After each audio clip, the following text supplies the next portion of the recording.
हाँ जी प्यारे विद्यार्थियों, ਜਿਹੜਾ ਨੈਕਸਟ ਟੌਪਿਕ ਮੈਂ ਤੁਹਾਨੂੰ ਕਰਵਾ ਰਿਹਾ ਉਸ ਦਾ ਨਾਮ ਹੈ ਰਾਜ ਦੇ ਜਨਮ ਸੰਬੰਧੀ ਇਤਿਹਾਸਿਕ ਜਾਂ ਵਿਕਾਸਵਾਦੀ ਸਿਧਾਂਤ ਹਿਸਟੋਰੀਕਲ ਔਰ evolutionary theory of the state regarding the origin of the state. ਹਾਂਜੀ, ਇਸ ਟੌਪਿਕ 'ਚ ਅਸੀਂ ਇਹ ਕਰਨਾ ਕਿ ਕਿਸ ਤਰ੍ਹਾਂ ਰਾਜ ਦਾ ਜਨਮ ਹੋਇਆ। ਅਸੀਂ ਜਿਹੜਾ ਪਹਿਲਾ ਟੌਪਿਕ ਕੀਤਾ ਉਹਦੇ ਵਿੱਚ ਤਾਂ ਸੀਗਾ ਨਾ ਸਮਾਜਿਕ ਸਮਝੌਤੇ ਦਾ ਸਿਧਾਂਤ ਕਿ ਰਾਜ ਕਿਸ ਤਰ੍ਹਾਂ ਹੋਂਦ ਵਿੱਚ ਆਇਆ। ਉਸ ਦੇ ਵਿੱਚ ਅਸੀਂ ਹੌਬਸ, ਲੌਕ ਤੇ ਰੂਸੋ ਦੇ ਵਿਚਾਰ ਕੀਤੇ ਸੀ। ਲੇਕਿਨ ਜਿਹੜਾ ਅਗਲਾ ਟੌਪਿਕ ਜਿਹੜਾ ਇਹ ਸਾਡੇ ਵਾਲਾ ਇਹ ਹੈਗਾ, ਇਹਦਾ ਨਾਮ ਹੈ ਇਤਿਹਾਸਿਕ ਜਾਂ ਵਿਕਾਸਵਾਦੀ ਸਿਧਾਂਤ।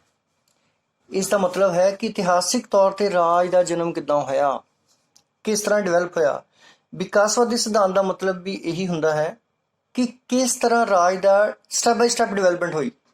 ਸਟੈਪ ਬਾਈ ਸਟੈਪ ਜਿਹੜੀ ਹੌਲੀ ਹੌਲੀ ਕਿਸੇ ਚੀਜ਼ ਦਾ ਵਿਕਾਸ ਹੁੰਦਾ ਹੈ ਉਸ ਨੂੰ ਅਸੀਂ ਵਿਕਾਸਵਾਦੀ ਸਿਧਾਂਤ ਕਹਿੰਦੇ ਹਾਂ, ਜਿਹਨੂੰ ਅਸੀਂ ਐਵੋਲੂਸ਼ਨਰੀ ਥਿਊਰੀ ਕਹਿੰਦੇ ਹਾਂ। ਹਾਂਜੀ, ਇਹਦੇ ਵਿੱਚ ਜਿਹੜਾ ਰਾਜਨੀਤੀ ਸ਼ਾਸਤਰ ਜਿਹੜਾ ਵਿਸ਼ਾ ਹੈ ਇਹ ਰਾਜ ਦਾ ਸਮਾਜਾਂ ਸਰਕਾਰ ਵਿੱਚ ਹੀ ਗਿਣਿਆ ਜਾਂਦਾ ਸੀ ਪਹਿਲਾਂ, ਪਰ ਬਾਅਦ ਵਿੱਚ ਇਹਨਾਂ ਵਿੱਚ ਅੰਤਰ ਹੋਣੇ ਸ਼ੁਰੂ ਹੋ ਗਏ। ਇਸ ਤਰ੍ਹਾਂ ਬਹੁਤ ਸਾਰੇ ਵਿਦਵਾਨਾਂ ਨੇ ਰਾਜ ਦੇ ਜਨਮ ਦੇ ਸੰਬੰਧ ਵਿੱਚ ਆਪਣੇ ਸਿਧਾਂਤ ਲਿਖੇ, ਜਿਵੇਂ ਕਿ ਉਦਾਰਵਾਦੀ ਸਿਧਾਂਤ, ਮਾਰਕਸਵਾਦੀ ਸਿਧਾਂਤ, ਵਿਕਾਸਵਾਦੀ ਸਿਧਾਂਤ, ਸਮਾਜਿਕ ਸਮਝੌਤੇ ਸਿਧਾਂਤ। ਇੱਥੇ ਸਾਡਾ ਜਿਹੜਾ ਟੌਪਿਕ ਹੈ ਉਹ ਹੈ ਰਾਜ ਦੇ ਜਨਮ ਸੰਬੰਧੀ ਇਤਿਹਾਸਿਕ ਜਾਂ ਵਿਕਾਸਵਾਦੀ ਸਿਧਾਂਤ। ਇਹ ਜਿਹੜਾ ਸਿਧਾਂਤ ਹੈਗਾ ਇਸ ਦੇ ਜਿਹੜੇ ਮੇਨ ਸਮਰਥਕ ਆ ਡਾਕਟਰ ਗਾਰਨਰ, ਲੀਕੌਕ ਤੇ ਮੈਕਾਈਵਰ ਹਨ। ਹੁਣ ਪੁਆਇੰਟ ਇਹ ਉੱਠਦਾ ਕਿ ਇਤਿਹਾਸਿਕ ਵਿਕਾਸਵਾਦੀ ਸਿਧਾਂਤ ਕੀ ਹੈ। ਹਾਂਜੀ, ਇਤਿਹਾਸਿਕ ਜਾਂ ਵਿਕਾਸਵਾਦੀ ਸਿਧਾਂਤ ਦਾ ਸਧਾਰਨ ਅਰਥ ਇਹ ਬਣਦਾ ਹੈ ਕਿ ਰਾਜ ਦਾ ਪੁਰਾਣੇ ਸਮੇਂ ਤੋਂ ਲੈ ਕੇ ਅੱਜ ਤੱਕ ਵਿਕਾਸ ਹੋਇਆ ਹੈ। ਇਸ ਲਈ ਰਾਜ ਦਾ ਆਪਣਾ ਬਹੁਤ ਪੁਰਾਣਾ ਇਤਿਹਾਸ ਹੈ। ਇਤਿਹਾਸ ਤੇ ਵਿਕਾਸ ਦਾ ਸੰਬੰਧ ਹੋਣ ਕਾਰਨ ਹੀ ਅਸੀਂ ਇਸ ਸਿਧਾਂਤ ਨੂੰ ਦੋਵੇਂ ਨਾਂ ਦਿੰਦੇ ਹਾਂ। ਇਸ ਸਿਧਾਂਤ ਦੇ ਸੰਬੰਧ ਵਿੱਚ ਅਲੱਗ-ਅਲੱਗ ਜਿਹੜੇ ਪੋਲੀਟੀਕਲ ਸਾਇੰਟਿਸਟ ਆ ਉਹਨਾਂ ਨੇ ਆਪਣੀਆਂ ਪਰਿਭਾਸ਼ਾਵਾਂ ਦਿੱਤੀਆਂ। ਲੀਕੌਕ ਜਿਹੜੇ ਬੜੇ ਇੰਪੋਰਟੈਂਟ ਪੋਲੀਟੀਕਲ ਸਾਇੰਟਿਸਟ ਹੋਏ ਹਨ, ਉਹਨਾਂ ਦਾ ਕਹਿਣਾ ਹੈ ਰਾਜ ਦੇ ਜਨਮ ਦੇ ਸੰਬੰਧ ਵਿੱਚ ਕਿ ਰਾਜ ਇੱਕ ਵਿਕਾਸ ਹੈ। ਇਸ ਦਾ ਇਤਿਹਾਸ ਮਨੁੱਖ ਦੇ ਜਾਣੇ ਹੋਏ ਅਤੇ ਨਾ ਜਾਣੇ ਹੋਏ ਸਮੇਂ ਤੱਕ ਫੈਲਿਆ ਹੋਇਆ ਹੈ। ਇਸ ਦਾ ਮਤਲਬ ਇਹ ਹੈ ਕਿ ਰਾਜ ਇੱਕ ਦੀ ਡਿਵੈਲਪਮੈਂਟ ਜਿਹੜੀ ਹੌਲੀ ਹੌਲੀ ਹੋਈ ਹੈ ਤੇ ਇਹਦੇ ਵਿੱਚ ਬਹੁਤ ਸਾਰੇ ਘਟਨਾਵਾਂ ਜਿਹੜੀਆਂ ਜਾਣੇ ਅਤੇ ਅਣਜਾਣੇ ਵਿੱਚ ਹੋਈਆਂ ਹਨ। ਇਸੇ ਤਰ੍ਹਾਂ ਇਸ ਦੇ ਸੰਬੰਧ ਵਿੱਚ ਡਾਕਟਰ ਗਾਰਨਰ ਨੇ ਆਪਣੇ ਵਿਚਾਰ ਪੇਸ਼ ਕਰਦੇ ਹੋਏ ਕਿਹਾ ਹੈ ਕਿ ਰਾਜ ਨੂੰ ਨਾ ਤਾਂ ਰੱਬ ਨੇ ਬਣਾਇਆ ਹੈ ਤੇ ਨਾ ਹੀ ਕਿਸੇ ਸਮਝੌਤੇ ਦੁਆਰਾ ਬਣਾਇਆ ਗਿਆ ਹੈ। ਇਹ ਕੋਈ ਬਨਾਵਟੀ ਸੰਸਥਾ ਨਹੀਂ, ਜਦਕਿ ਇਹ ਤਾਂ ਇਤਿਹਾਸ ਤੋਂ ਬਣੀ ਹੋਈ ਇੱਕ ਕੁਦਰਤੀ ਸੰਸਥਾ ਹੈ। ਹੁਣ ਪੁਆਇੰਟ ਇਹ ਪੈਦਾ ਹੁੰਦਾ ਕਿ ਇਤਿਹਾਸਿਕ ਜਾਂ ਵਿਕਾਸਵਾਦੀ ਸਿਧਾਂਤ ਤੇ ਕਿਹੜੇ-ਕਿਹੜੇ ਤੱਤ ਆ। ਸਭ ਤੋਂ ਪਹਿਲਾਂ ਪਰਿਵਾਰ ਸਭ ਤੋਂ ਜ਼ਿਆਦਾ ਇੰਪੋਰਟੈਂਟ ਚੀਜ਼ ਹੈ ਰਾਜ ਦੇ ਜਨਮ ਦੇ ਸੰਬੰਧ ਵਿੱਚ। ਪਰਿਵਾਰ ਜਿਹੜੇ ਹੈਗੇ ਆ, ਪਹਿਲਾਂ ਸੰਯੁਕਤ ਪਰਿਵਾਰ ਹੁੰਦੇ ਸਨ, ਉਹ ਹੌਲੀ ਹੌਲੀ ਜਿਹੜੇ ਹੈਗੇ ਆ ਕਬੀਲੇ ਬਣਨੇ ਸ਼ੁਰੂ ਹੋਏ।